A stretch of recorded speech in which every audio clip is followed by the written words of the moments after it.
Hey folks, I wanted to talk now in more detail about the specifics of the U.S. monetary system, to go through what the Federal Reserve System really is. And I talked about in the introduction this concept of debt money, which I'll explain in more detail in a different video because there's a lot more to what really backs the debt monetary system.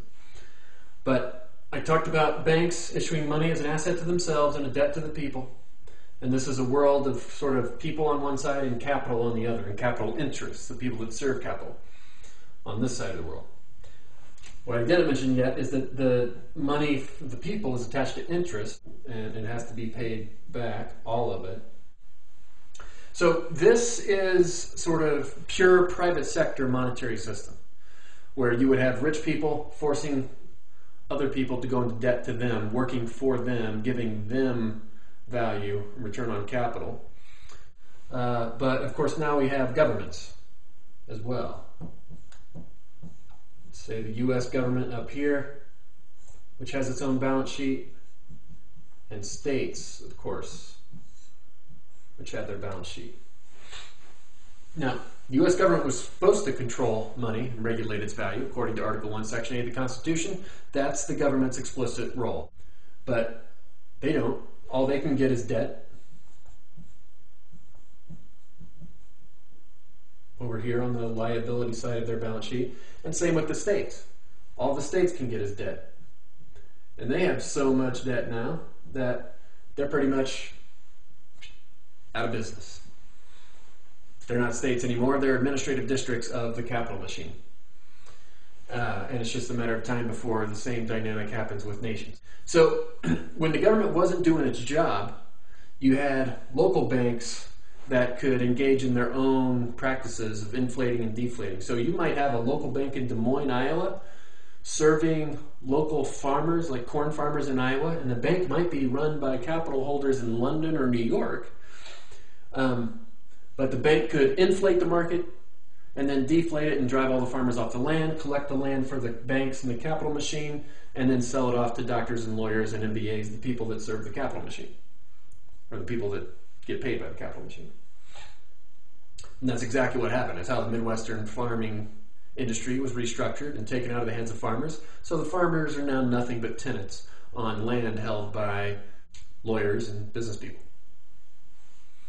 And while the Des Moines bank was inflating, you might have a bank in Philadelphia or Orlando or wherever deflating or doing whatever they wanted with their own notes and their own banking practices, inflating and deflating. And so it was chaos. It was constant booms and busts on a regional basis and multiple currencies. And so the people, the states, and the government all realized the need for a regulatory system.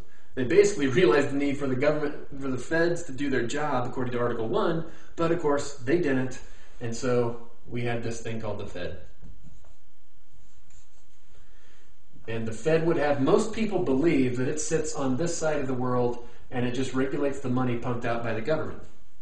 That's kind of the common misconception that most people have. The government prints money and the Fed controls the quantity. Doesn't happen at all. Hasn't happened.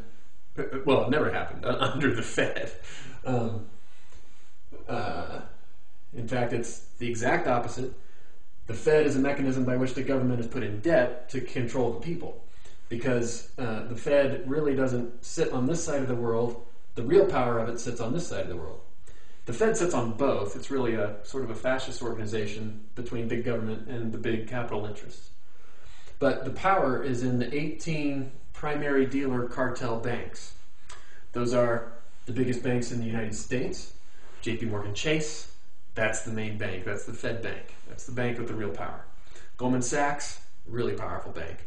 Morgan Stanley, Bank of America, Citibank, the big banks in Britain, Barclays or HSBC, the British Empire's foothold in Hong Kong and China.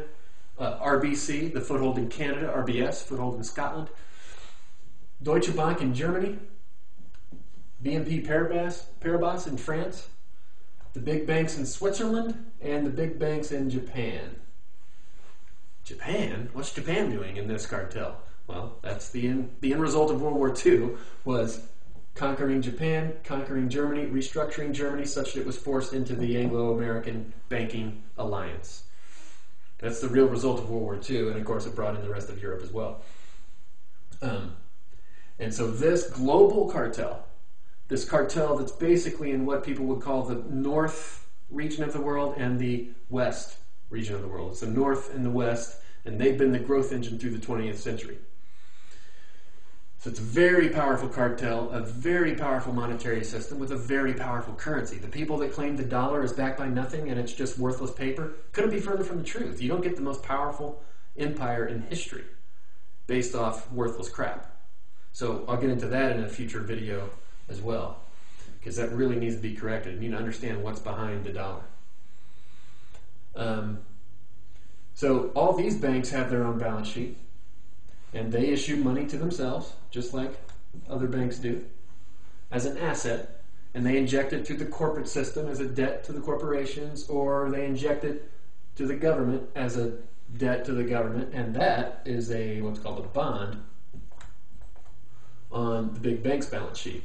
And of course, these are the private sector banks that engage in that business, and then you have the central banks of the world, the Bank of China, the Bank of Japan, Bank of England, that do this as well, and they buy the bonds from the U.S. government. So basically a huge global cartel of capital holding the U.S. government hostage. They have a big gun pointed at the head of the U.S. government.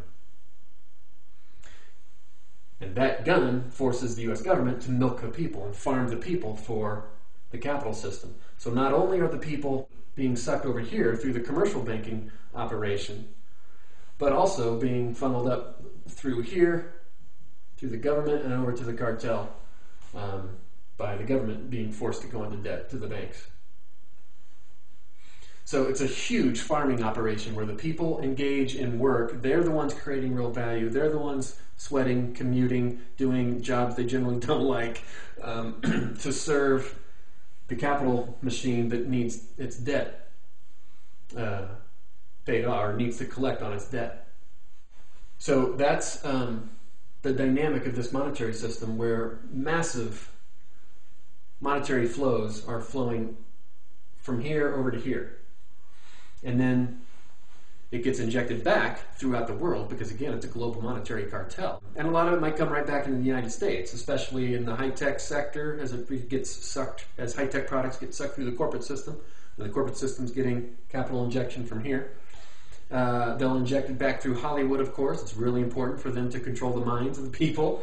And they'll inject it, of course, through the U.S. government, because they need the government to engage in war, to restructure the world in the way that this capital machine wants it restructured. And of course, they make massive money off of war. So those are the primary things that receive liquidity, receive capital injections. And the people are forced to work for one of those sectors in order to have money. It only gets injected through limited sectors where the capital machine wants it, and then the rest of it is injected now, as you know, into the rest of the world, as we've seen the corporate system move production to China and Brazil and India. And we see these banks injecting liquidity. You know, most of these banks are international anyway, so they're taking liquidity and value from the U.S. and injecting it into their home countries and into other countries around the world to build the global capital machine. That's the monetary system of the United States, folks. There's no sovereignty here, no sovereignty here, and no sovereignty here. The only sovereignty is over here, this side of the world, where the system is designed to make money and increase power. Over here, everything is managed basically as a cost center, where money is reduced and power is reduced over time. And then you have the elite banks also controlling not only the governments, states, and people, but also the smaller banks, because they package up a bunch of crap called toxic assets and derivatives and types of things that you've heard about in the last couple of years, and they force it onto the balance sheets of the smaller banks, all the rest of the banks in the U.S. So it's a hierarchical monetary system, where the elite system has control over basically everything. There are still some small banks that aren't under this cartel's control, but just wait till the next phase of the crisis, and you'll see the government dutifully coming in, because the gun to its head, taking, seizing the small banks and basically absorbing them, forcing them to be absorbed into the big banks. And then there's one state bank, North Dakota, that's not part of this system either. And of course, it's one of the soundest banks in the country now because it's not controlled by the private capital holders that have been removing liquidity from the system.